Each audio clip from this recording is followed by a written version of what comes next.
What? What? What? Who is it? Hey internet, it's Jessica and welcome back to Chess of Blades, where I'm still doing Arden's route, but I'm having a hard time because of Franz. Anyway, we're still at the dinner, so let's see what happens now. We continue to dine for a little while longer, the two men exchanging frequent jabs in between my forced attempts to meditate. Finally, unable to stand much more of this incredibly awkwardness, I push out of the chair and rise to my feet. While it seems like they're opening the doors to the ballroom, I think I'll go catch a bit of fresh air before all that dancing starts. Not sticking around to even hear a reply, I quickly toss my napping out of the chair and hasten towards the main hall. Luckily, there are a few people who's left the dining hall to chatter privately or stroll around. I don't look too out of place. Never again. I have no idea how I got caught up in the situation, but it's certainly one I don't want to repeat. Well, I mean, to be fair, he was the one who was like, hey, you know, Linnaeus, I'm gonna sit with you. So, those two are bad enough by themselves, yet somehow exponentially get worse together. Ugh. Ooh, we're going outside. Oh, we have to be careful though, there might be assassins. Finding my way to one of the back doors, I step out into the gardens and take a deep breath of the night air. The sound of laughter and clinking silverware becomes distant, barely audible through the castle walls. There is an ornate stone bench nestled among the hedges and fragrant bushes, so I lowered myself onto it with a soft sigh. It feels amazing. My dining chair, however pushed, turned out to provide a miserable experience, nestling me between an unstoppable force and an immovable object. I clasp my hands behind my head and gaze up at the sky, where almost full moon floats in the sea of stars. It looks so serene and peaceful, two words that don't seem to have any place in this bustling celebration. All of the grandiose parties I have been with my family in the past were nearly as magnificent in scale. That's right, my family. A smile gradually forms on my lips as I finally wonder what they're doing right now. Father, mother, my little sister. Oh, I thought he was the only kid! What? Oh, I didn't know that. Oh, no wonder he's so good with Hazel. He has a little sister. Oh, that makes so much sense now. My little sister, who's only a few years older than Hazel is. If I had a family of my own someday, will they get to embroil in all these endless politics and quarrels? I think I'd rather have a quiet life in the countryside than be forced to keep dabbling in court affairs. And I never want my family to be in a situation like this. Yep, I totally see that. Like, Rivian's not gonna be like his father, because his father's like into like the politics and whatever, and also the military strategist of the king. And like Linnaeus said in the other part, he was just like, oh, you're gonna be like your father. I hope you and I get along and whatever. Don't think Rivian's gonna do that. I feel like he's not really fit for this kind of thing. Would I be able to give up fine wines and full days of lazing around and reading, though? Rural life sounds like hard work. I pluck a rose from one of the bushes nearby, admiring the soft petals as I cup it in my hands, minding the thorns, of course. Arden, Linnaeus, Franz, they all seem at home here, like they were born to be around busy crowds and courting intrigue. Could I ever be someone like that? Do I want to be? Part of me is perfectly happy with how I am now, but another small part of me wants more. To dance, to charm others, to read politics as well as I used to read my favorite picture books as a little boy. But I really wonder if it's worth it, or if it'll happen. They say that you can change yourself into what you really want to be if you try hard enough, but it feels like some part of myself are just immutable, a core part of who I am. Who am I? Well, an avid reader, purveyor of delicious sweets, the son of the best military strategist in the kingdom's history. I feel like you could be like an author or something. And incidentally, still much of Oh, we're gonna die a virgin now, great. Nearby, a faint rustling sound startles me from my thoughts. If I strain my ears, I can barely hear the sound of whispering, just like yesterday, during the dance. Uh-oh. Gritting my teeth in determination to find the mystery whisperer, I creep closer to the direction as quietly as I can. Back inside. What? Let them hear. A few phrases are discernible, but I can't really figure out what they're saying. But for some reason, ominous words echo in the back of my mind. Mark my words, something unpleasant is going to happen. You will be dragged into it whether you like it or not. Shiver ran down my spine in cold tingle. What if this is what Franz was talking about? What if I... What? Who is it? A sudden tap comes to my shoulder, and I whirl around fast enough and almost lose my balance. Oh shit, Arden, what are you doing? Calm down, Riv. Rather than an assassin, the man standing before me is Arden. What the hell are you doing here? No, shh, don't answer that, wait. I held my finger to his lips and glared at Arden while straining my ears. The sound of whispering, however, is completely gone. Figures. Riv? What is it? Can we tell him? So strange. Nothing. I waved my hand, dismissively shaking my head. Maybe it's a good thing he came. After all, if those people are really up to something. Is the dinner finished? There'll be a break before the dance, I assume. Probably. I doubt I can dance with all that fricassee in me.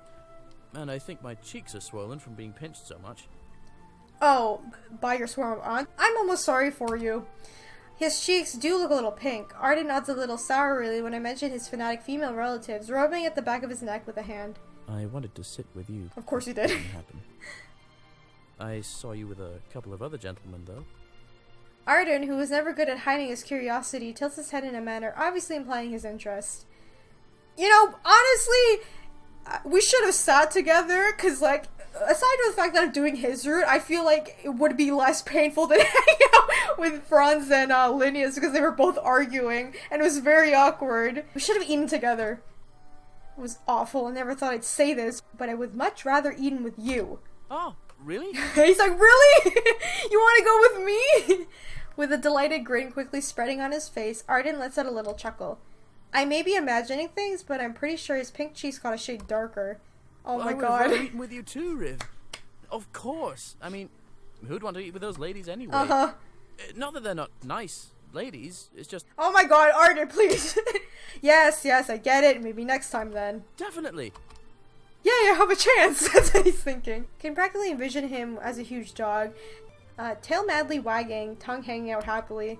It'd be more flattering if it was anyone else. Because it's Arden, though, I don't exactly get an ego boost. I wonder why Rivian doesn't like Arden, because they used to be friends, and then it's like something either happened between those two, or someone changed. Either Rivian or Arden, or maybe Rivian got jealous or something like that. I don't know, because they seemed like they were like good friends when they were kids, and then something happened when they got like, to adults, so...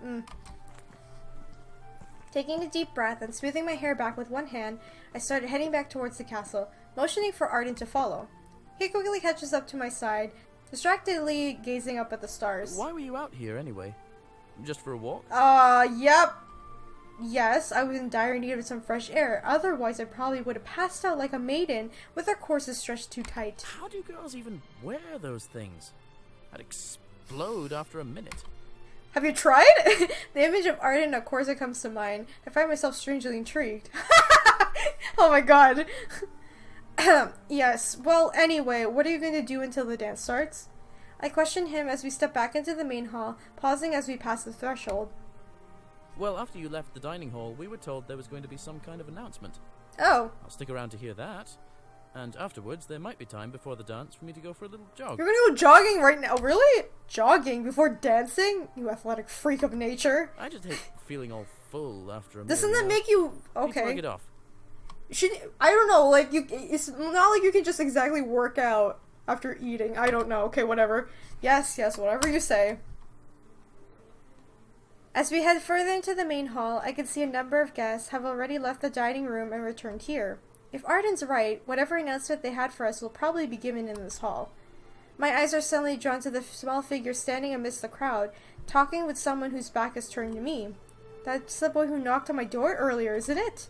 I wonder if he ever met up with Celeste. I saw her just before dinner, so perhaps the two of them had already spoken? Strange that he was so jumpy about it, though. Heaving a sigh, I eyed some of the guests for a few moments before glancing over to Arden, elbowing his side a bit. Well, it looks like most of our fellow fine-blooded company has finished dining. This is a very casual affair, isn't it? Arden nods in agreement, rubbing his hand thoughtfully on his cheek. I think most fancy galas tend to keep guests on a stricter watch or schedule. But the king seems more interested in a relaxed atmosphere. Yeah, and then even Rivian was like, this is kind of weird. Why is the king not, like, doing everything so traditional like he used to? And then everyone's like, hey, do whatever you want. It's kind of weird that it's like that. Because usually, you know, grand events involving the royal family or whatever, they're so on schedule just to keep everything in order and nothing bad happens to the family or whatever. So this is odd. Maybe we're part of some grand social experiment. Like, you know, how long it takes for noblemen to start throwing food fights. Or having sex in closets. Closets? Arden's shocked expression at my casual remark is admittedly priceless. Really? He hasn't heard of the worst in the guard forces? It's a bunch of rowdy young men, for crying out loud. Arden's a virgin too. Anyway, look, it's that fellow who read the schedule of the festivities last night, up on the balcony. Is he gonna give his announcement up there? Squint up at the man's shape, as well as a scroll in his hands. The elegantly dressed crowd goes gradually quiet, as all of us eyes the focus on top of the second floor balcony. There's a bit of antsy shuffling, as a few folks probably drank too much wine and they're desperate in need of visit the nearest chamber pot.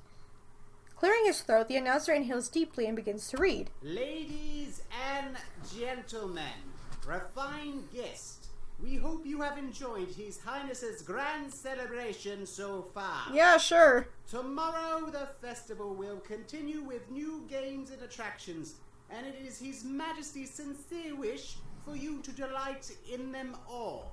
Now, it is my great pleasure to introduce a highly esteemed guest of honor who... She's gone! What? What happened? A woman's frantic voice suddenly splits the air, making everyone freeze. Hazel! Hazel! Oh no, the little girl! Is this the mom? Oh no! Before my eyes, a woman in maid's clothing runs out the nearby hallway, a petrified expression and horror on her face. Right behind her is Silas, jogging in somehow refined fashion, trying to gently block her path to slow her down. Emily, we can't disturb the guests like this. They kidnapped her! They took her away before my very eyes, Silas! Is it those people in the garden? What do you expect me to do? What the fuck? She stops in her tracks and turns to glare fiercely at Silas, and there's enough intensity in her expression to make him hesitate and back away slightly. Yes, what's wrong? To my surprise, Celeste steps out of the shocked crowd with a concerned look, approaching her the maid, Emily, and reaching out to her shoulder comfortingly. My little girl. The woman's voice trembles, clearly on the edge of hysteria, but Celeste clasps the maid's hand firmly in her own and speaks to her gently. Just take a deep breath. Tell us what happened. Celeste seems nice. I want to trust her, because I actually like her. I hope she's not a bad person. Emily pauses, taking a stuttering inhale, her chest rising and falling rapidly. She managed a small, strained nod, clearly grateful for Celeste's words. My Hazel. I was going back to our chambers, but just as I arrived, she was being carried away. What the fuck? I couldn't see who they were, but they had my daughter, and they escaped through the window before I could even reach it. Is this the thing that Franz was talking about? Something's gonna happen and we're gonna be a part of it whether we like it or not, because we talked to Hazel! Oh my god! I thought it was a murder! It's not! It's a kidnapping! Whispered curious murmurings flutter through the crowd of gathered guests as numerous pairs of prying eyes focus on the maid. Hazel? Someone kidnapped her? It sounds like that, but why? I studied Emily's face, watching as she speaks in hesitant whispers to Celeste. She clearly panicked, and no wonder. It must have been horrible to see her child get snatched away before your eyes. They can't have gone far. After all, there's a wall around the castle and festival grounds, with guards at the gate to the road. She has to still be here somewhere. An intense frown suddenly darkens Arden's features, possessing them with an unusual sharpness. This must be his guard mode or whatever sense of duty spurred him to protect others. I'm sure they'll find her by the end of the night. I doubt the king's so cruel as to ignore things like this, even if it's during his celebration. There's no way he would. A king's job is to keep his people strong and safe. Of course. I can't help but think he sounds awfully resolute, unlike his normal mild manner. At that moment, a servant rushes up to the announcer's side, hurling whispered something in his ear. I can tell from the man's swiftly darkened expression that something must have happened, probably related to Hazel's kidnapping. Soon after, the announcer clears his throat and raises his voice to address us loudly. Your attention, please. His firm words are quick and hushed to a murmuring crowd, and everyone shoots their eyes towards him. In light of recent events, we will no longer be presenting our guest of honor this evening. However, we ask that all guests remain calm, as His Majesty's men will resolve this issue before morning. Who's the honored guest? Is it Linnaeus? Because he is the Inquisitor, and he's, a very, high position in the kingdom. But I feel like it's not him. I don't know, is it just me? I feel like it's not Linnaeus, it's someone else. Huh. This is interesting. During this while, please continue to enjoy the remaining festivities, and report any suspicious behavior to the guards. Don't think anyone's gonna be enjoying stuff right now. Finishing his announcement, he bows respectfully and disappears further beyond the balcony, leaving behind a faint haze of confusion and curiosity. Well, I suppose we'll just retire for the night. I hope they didn't cancel the dance. I wanted to try dancing in my new shoes. Oh my god, a little girl went missing! The chatter soon resumes its previous level, seemingly unaffected by the mysterious kidnapping. However, a certain uneasiness lurks at the bottom of my stomach. So much as I like to have confidence in the King's men, I find myself growing a bit worried. Oh my god, please tell me nothing bad's gonna happen to Arden, please. I'm going to talk to Emily for a moment, Arden. I'll meet up with you afterwards. Right. I'll ask the guards if they have any more information on what might have happened. His tone is still grave. He turns and heads off quickly, a determined quality in his steps. I guess he really does have a responsible streak after all. Must be a new development. Well, I mean, you haven't seen him for 4 years. I like to think that Arden has some sense of responsibility, too. My attention returns to where Emily and Celeste are standing. I approach them cautiously, not wanting to startle the poor maid. Silas has already left Emily's side, perhaps to go help the search with Hazel. I hope Silas isn't doing anything shady. Rivian. Just Rivian is fine. How is she doing? Motioning to Emily, I raise an eyebrow inquisitively at Celeste. I can think a little more clearly now, sir. Okay. Her voice quiet and still a little shaky, Emily answers my questions herself, glancing up at me hesitantly. I contemplate what best words are to say in this situation, but without any prior experience, I'm just going to have to wing it.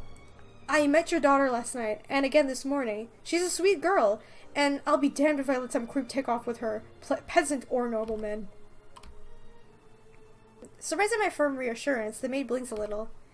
One of my friends is in the Royal Guard. I'm sure he'll find a trace of her whereabouts. He's certainly skillful at tracking me down, so I have faith in his abilities. Yes. I wonder if she... I think maybe she paused there because... Remember when Rune was thinking to himself, he said the little girl shouldn't be out by herself because she's not a noble person, she's a servant. So she shouldn't be out and about by herself. So I think the mother's just like surprised that he was talking to her because she wasn't supposed to be outside. Which makes me think, remember when someone was, I thought someone was luring him to the main ballroom. Might be those people whispering outside, telling the little girl like, do this and we'll give you this or something like that. To help us lure Rivian out. Because it's just too suspicious that Hazel's outside by herself and she's like so young and she's a servant. So it's all weird. A small relieved smile tugs at the corner of her lips, and a bit of crease in her brow diminishes. You're both very kind to care for a maid's worries, but my daughter truly is my world. I can understand that. My mother would always go into a panic if I was ever out of her sight for 5 minutes. She raised a good daughter. Aww. Feeling slightly out of place in this feminine bonding moment, I cough quietly, and both women turn to me. I was just curious, did you happen to get a look at the one who was carrying Hazel away? I couldn't see very well as the room was still dark. Damn it, of course. But I thought I saw something bright and glimmering on his belt. It caught my eye in the moonlight. It's better than nothing. No chance of more specifics, I suppose. Emily shakes her head guiltily, rubbing her shoulder with one hand. I only caught a glimpse of the person. I couldn't even tell if it was a man or a woman, I'm afraid. Oh, I see. Well, I certainly can't think of anyone matching with such a vague description. Oh. I'll do my best to find some clues to you. Don't you worry, miss. Celeste encouragingly smiles at Emily, and then her eyes slide over to meet mine. She winks at me, for some reason, and I blink in surprise. Alright. What? Time to hunt down a kidnapper. I'll see you later, Rivian. Okay, bye? What? Why'd she blink? What if she's the kidnapper? Because, you know, Emily said doesn't even know if it's a man or a woman, so it's possible. And just like that, she's off, clutching her skirts to keep from tripping as she runs along. Isn't she a little too excited about this? Besides, it's not exactly befitting for a noble girl to go around playing detective during a formal affair. But I suppose that's rather hysterical of me, considering I want to figure out who's behind Hazel's kidnapping too. Well, I'll do my best to help little Hazel, Miss Emily. We'll get back, I promise. I believe you, sir, and I believe in the King's men. She sounded a little hesitant then, but I can't blame her. They're trained watchdogs and guardsmen, not sleuths. Stay safe until then. She drops a grateful curtsy to me, and with a nod, and I leave her, starting to head back to my room. It's just too weird. The crowd is mostly dispersed, so it's fairly easy for me to maneuver my way upstairs, and I head through the corridors while mulling over my thoughts. I still can't think of why anyone would want to kidnap a maid's daughter, and more importantly, why would they want to risk doing such a high-profile and well-guarded event? They'd probably have to be a complete madman or mastermind. I don't think there's a room for anything in between. Releasing a heavy sigh, I swing open the door to my room and tell it to collapse on the bed. What the? Oh! You're back. Wait, how did you know this is my room? Standing by the fireplace is Arden, about to nonchalant as you could be well in someone else's room. To be honest, I'd rather not think about how he's gone here in the first place. I have many questions, but ignoring that for a moment, did you find anything out? Not a whole lot, sadly. Only that no one was guarding the area around the servants' quarters at the time. Of course not. Yeah, I figured that their number one priority would be the noble people in the main area, so I figured that still, you would at least leave one person back in the servants' quarters, but I guess not. Normally there's at least one guard patrolling the area, but he was found out cold in a chair. Drugged, maybe. Huh. Groaning faintly, I approach the fireplace and lower myself down into the seat nearby, cradling my head in my hands. I suppose it was too optimistic to think the rest of the celebration would go peacefully. After a moment of silence, I felt a hand resting lightly on my shoulder, the warmth detectable even through my coat. It's not easy for you, is it, Riv? You never like these kind of parties. For some reason, his sympathetic tone makes me suddenly irritated, and I raise my head to shoot him a sharp look. You didn't either, but you've changed quite a bit, haven't you, ever since you went off to your fancy training. And you kept following me around like I've got some sort of obligation to you, just because we were friends 4 years ago. Let me assure you that's not the case. Oh shit, everything's coming out. My harsh words make Arden's eyes widen, a lost expression on his still boyish face. His mouth drops open, then closes, then opens again, as he seems to search for words. You've changed so much too. I almost wondered if I'd mistaken you for someone else when you first arrived here. Ooh. What you do now is treat me like I mean nothing to you, even though you used to. Yes, well, time does change people, doesn't it? We both have to accept that we're not friends. We were not the friends that we once were. I'll work with you to find Hazel, but don't expect much more. After this is over, there's no need for us to speak again. Oh my god! Whoa, Rivian! But why? Why aren't they friends anymore? Arden's lips pressed together tightly, his eyes closing for a long moment. I half expect him to throw himself onto me and start sobbing, but he doesn't. Finally, he reopens his eyes and then looks at me with a surprising unreadable expression. If that's what you want, fine. Sorry for bothering you. No! What? No! Don't do this to Arden, he's so sweet! What the hell? Without another word, he turns to walks over to the door, pausing when he only reaches out for the doorknob. Rivian. Good night. What the fuck, dude? No! Oh no! Dude, I want to know what happened between these two. He steps out into the hall and closes the door behind him, leaving me in silence when his footsteps fade away. The crackling of the fire dimly echoes in the room, and outside I can see that it's starting to rain a little. I suppose I was a bit harsh with him. Yeah, you think? Do I feel guilty though? Not really. He certainly doesn't seem to feel guilty about what he did. Ooh. Oh, okay, something Arden did. But maybe Arden did something and Rivian, misunderstood what he did. I feel like that's what happened. But I am a little annoyed. For some reason, I would have preferred if he had gone mad, punched me, kicked the chair. Instead, though, he just gives me a double-edged good night and runs off. What kind of a man does that? Ugh. Still rather irritated, I go about grooming and cleaning myself before changing out of my clothes and crawling into bed. As the rain patters against the balcony door, I curl under the covers and close my eyes. Oh man, I don't like this. We're mean to... I hope you're safe, Hazel. Arden or no Arden, I'll find you. Promise. Uh-oh, what's happening now? My eyes struggle to open. A little dark outside. I feel like I slept for ages, though. Straightening up some, squinting through the window. It's still raining. The sky is murky, hazy gray. Guess the festival won't be happening today. Maybe I can go back to bed then. I'm still so sleepy. Oh, damn, that's right. Hazel, last night. I promised to help, didn't I? Letting a lazy groan, I pull myself out of bed with a struggle, crawling along the floor towards my clothes. After dressing and fixing my sleep-tousled hair, I still don't feel fully awake, but I managed to make my way out of my room regardless. I notice it's much quieter than yesterday as I head down to the corridors on my way towards the main hall. A lot of the guests are probably staying in their rooms or exploring the castle, thanks to that horrible weather. A familiar, tall, elegant figure stands in front of the window by the castle entrance, gazing at the rain. When I wander up to his side, he quickly turns to look down at me. Oh, it's Silas! Ah, greetings, sir.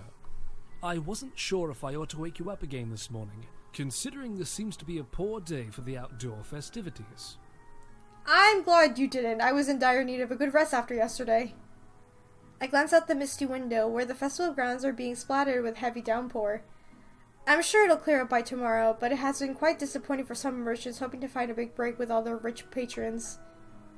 By the way, you were the one who found Emily when she was a bit hysterical, didn't you? At my question, Silas's eyes briefly widen, before his normal cool expression quickly returns. Yes, it just so happens I was in the area when I heard her scream. She is normally quiet and rather reserved, save when it comes to Hazel, so I had the sense that something was very amiss. Mm-hmm. You didn't happen to see anyone who looked suspicious, did you? The culprit may have gone through the window, but it's possible there was an accomplice. I'm afraid not, sir. But there was something I thought was rather strange. What? He frowns, a small crease forming in his elegant brow as he clasps his hand together behind his back. The maid had stated Hazel's kidnapper left through the window, but the servants' quarters are on the second story by the north side.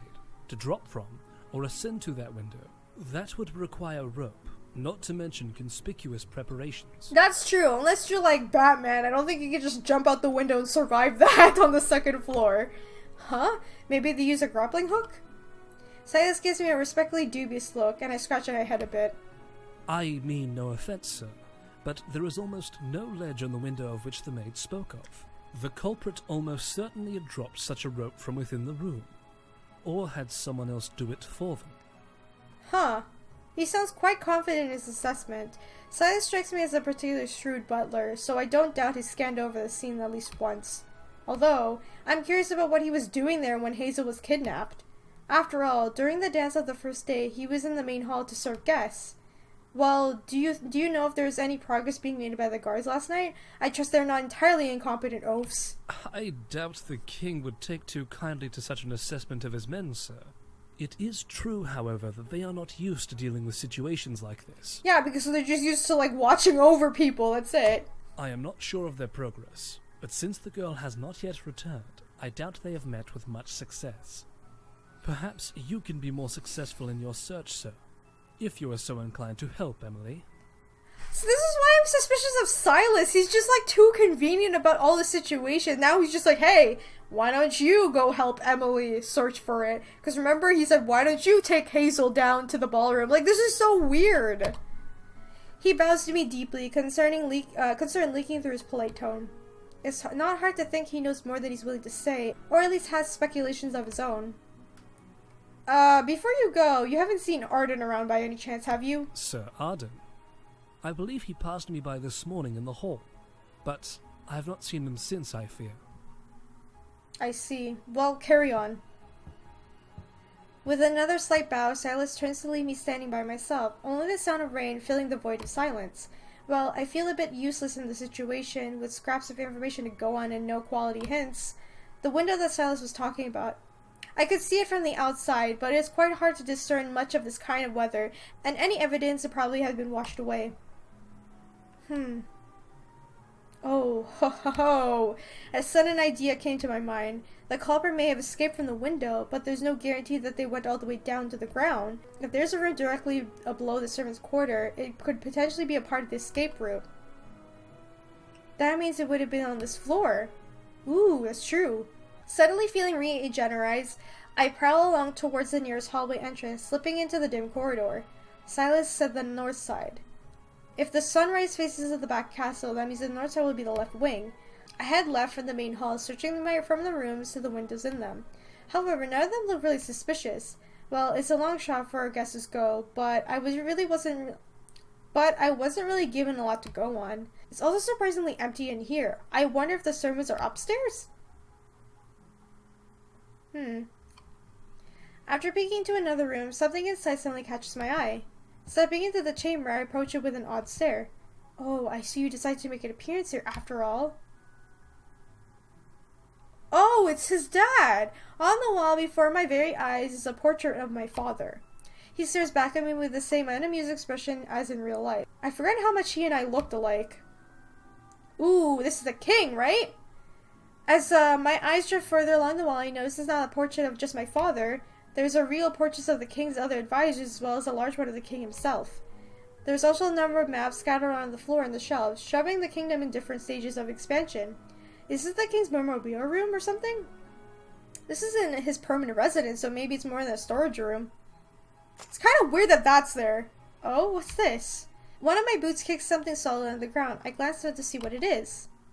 Something small and shiny. A silver key? Wait, a key? A clue? I hastily bent down to pick it up.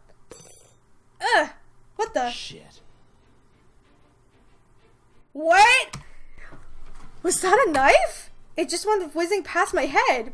My eyes shoot up at the in time to see a dark figure running past the door. Wait just 1 second, you piece of...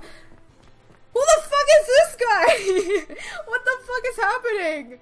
Oh my god. Gritting my teeth, I dart out of the door into the hall. A glimpse of a dark curl whirling around in the corner ahead. Mustering all my bravery, I dash at the figure, my boots hitting the ground heavily. Damn, Rivian! He's so brave. He's like so awkward and like introverted. He's willing to catch like a kidnapper. Damn it, why are you so fucking fast? The coat-clad shape almost stays in full corridor length ahead of me. If there was only some way to get closer. Ugh! Deciding to risk it, I sprint to the nearest side chamber, praying for a shortcut. The rooms look like they connect, so if I can just make it through here... Yes! And exit back to the corridor. I hurry through, quickly glancing to my left and right. There you are, you cheated bastard! Just as I'm about to dart after the dark figure who I glimpsed down the hall... Help! What? No, I should ignore it. This is my only chance to figure out who... Help! Please! Isn't that boy who knocked on our door? Oh no! What do I do? No, this is bad. I would like to help the person, but it could be a trap, you know? It could be like to distract me to get the guy away from... I'm gonna be a total dick, but I'm gonna go after the guy. I'm sorry, I just want to see what happens. Sorry, voice, but I have to get to the bottom of this. I let the sound of my pounding heartbeat drown out of the cry in the distance, sprinting after the disappearing black shape. But as I round the corner... I'm back to the main hall, but the only people in here are a few guests in the one corner sipping wine. Where the hell did that figure go? You can't just vanish into the thin air, you freak! Growling to myself, I search around any trace of would-be assassins, but I don't have much lurk. Unless he had a spare pair of clothes handy, there's no way around wearing similar shady attire. Huh. Releasing a heavy sigh, I reluctantly head back to the corridor. Now that I have thoroughly lost the culprit, might as well go to that thing in the storage room. Silver key.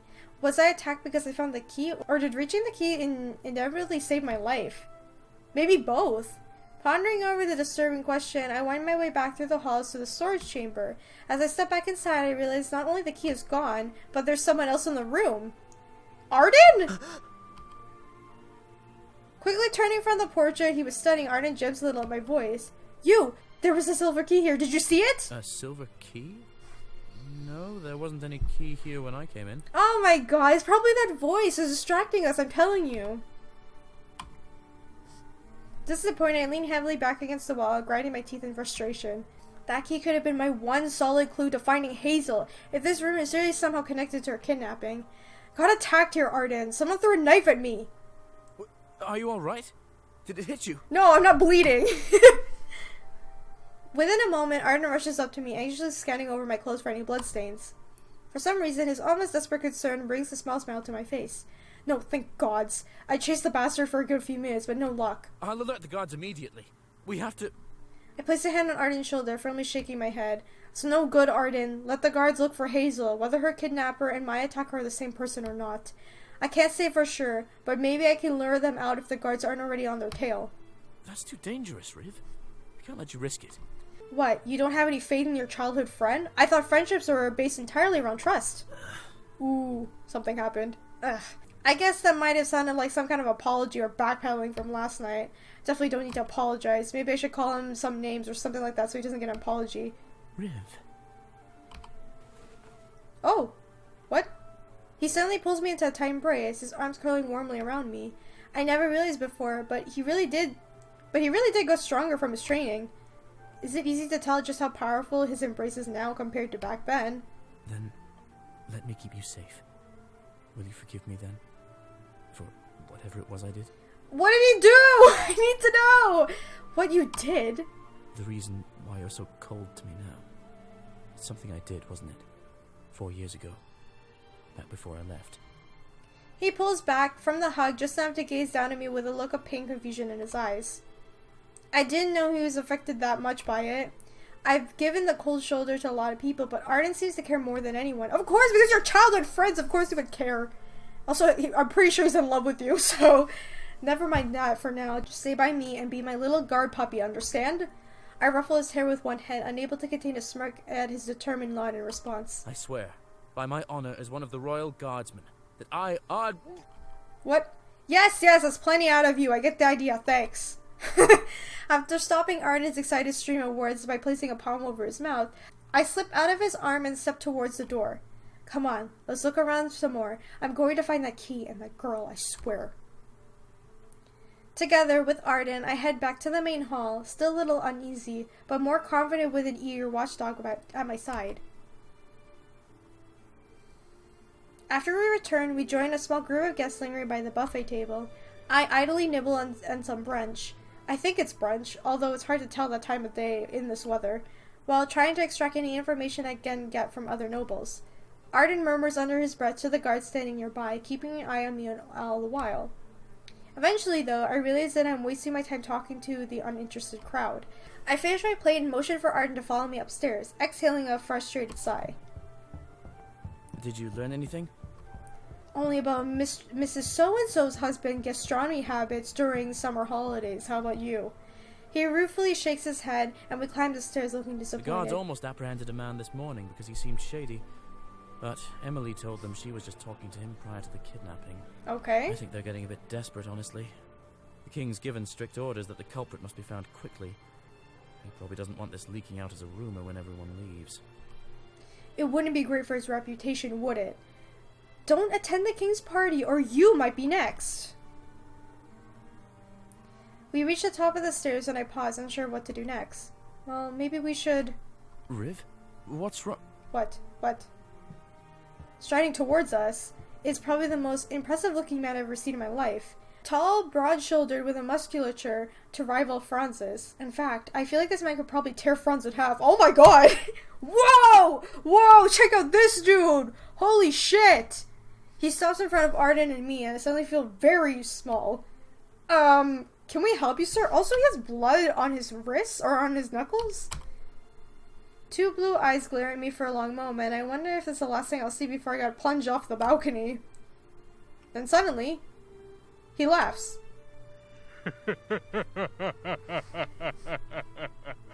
You really think I'm gonna need help for anything from two puffed up peacock noblemen like you? Oh god. He has a Scottish accent, right? Oh my god. Oh dear. Did he just call us peacocks?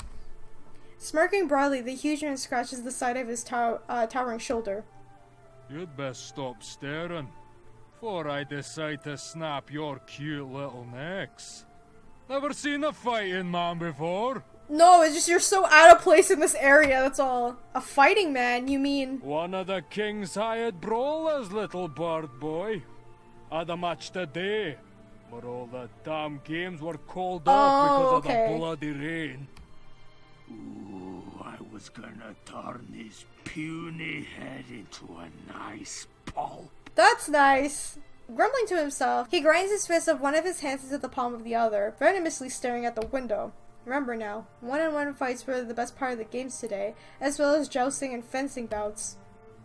Well, that would have been made some entertainment, alright. Do you, have a name we could call you? What, you wanna know so you can send me love letters like all the girls who watch me? Is that it? Arden bristles at my side, but I grind my heel into his shoe so that he doesn't do anything stupid.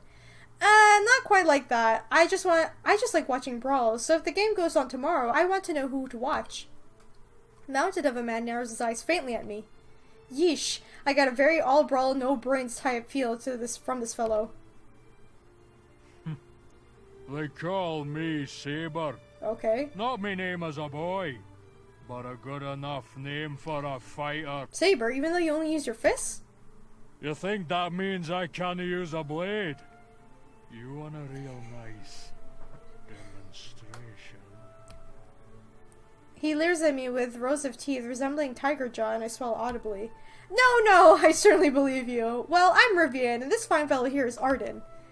When I motion over towards him, Arden forces something that barely resembles a smile, looking far more like a grimace. You're not for smiling, eh? What are you doing wandering around anyways? We're looking into Hazel's kidnapping. You haven't heard any news about it, have you? Saber's expression shifts slightly, betraying momentary surprise, although he soon gives a grin and shakes his head.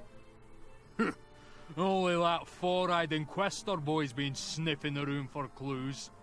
Bastard with a smug face. Oh, Linnaeus. Inquisitor? Saber must mean Linnaeus. I see he's already gotten good terms with the local populace. Maybe we'll have a chat with him then. Thank you, you've been quite helpful. The red-haired behemoth watches with a raised eyebrow, and I laugh nervously, grabbing Arden's arm and pulling him with me towards the corridor. I can feel his gaze still on us as we walk away, so intense that it's practically burning a hole through me. What, do I really want to look back at this guy? You know what, fuck it, let's look back. Odd little peacock boys. While I tug at Arden around the corner, I catch a last glimpse of Saber's skeptical expression at that moment and glance back over my shoulder. He seems to be watching us. No, me specifically, with an expression that's less malicious than I was expecting, but the moment we make eye contact, he turns away. Huh. Riv? Exulting from a faint sigh of relief, I glance over at Arden, who's wearing a rather amused smirk. Are you that scared of larger men? I never knew. I'm not scared. I just, you don't want to set him off or anything. It just takes speed and smarts to beat a big, bulky fellow like Saber. Don't worry. I can keep you safe from him. Thanks, Arden. Speed and smarts, eh? I like to see you say that when he tosses you through the window. Knowing Arden is smirking at the complete justified self-preservation instincts, I huff in annoyance before motioning down the hall. Come on, let's go find Linnaeus. I have a feeling I know where his room is. The first place that comes to mind is where I ran into him last night before dinner, so I wind my way back there from memory. If only Silas was here, he could show me where Linnaeus is staying, but I should probably keep as many details myself as possible. Okay guys, I'm gonna end the episode right here, so this is getting interesting. I honestly thought like the whole thing that Franz was talking about was gonna be like a murder or something, like we're gonna witness a murder about someone that Rivian knows personally, but it turns out Hazel gets kidnapped. And I can see how we're roped into it because we talked to her. And Rivian has like some brotherly feelings towards her because he has a little sister who's close to her age. So this is getting really interesting. Also, I want to know what's going on with Arden's like past. Like why they stopped being friends. And the weird shady guy with the hood. Also whoever's calling out to Riv when we were chasing him. This is so interesting to me. Anyway, you guys let me know in the comments what you think is happening and who you think the kidnapper is. Also, who the special guest is, because the announcer was supposed to announce someone, but they stopped it. So, that was weird also. A lot of weird things are happening. Anyway, thank you again to AGirlAndAGame for sending me a game key to play this game. And if you guys enjoyed this video, remember to leave a like, comment, and subscribe to join the companions. And if you would like to help support the channel on Patreon, the link is in the description. Also, you can support the channel for free with gawkbox.com/AGirlAndAGame. All you have to do is make an account, open it up on your mobile, download the games, and play them, and then you donate real money to the channel just by doing that, which will help me continue this series and continue the channel overall. This is getting good. I'm so glad that I'm playing this. This is so interesting to me. I love it. Anyway, I'll see you guys in the next video. Bye! Lady Oriel, would you like to? I do. This is funny to me because, like, it's so soon. You know, I said this in the or develop another character. Video game deaths can be tragic. Here are 6 sad character deaths from video games. Roman, Grand Theft Auto 4.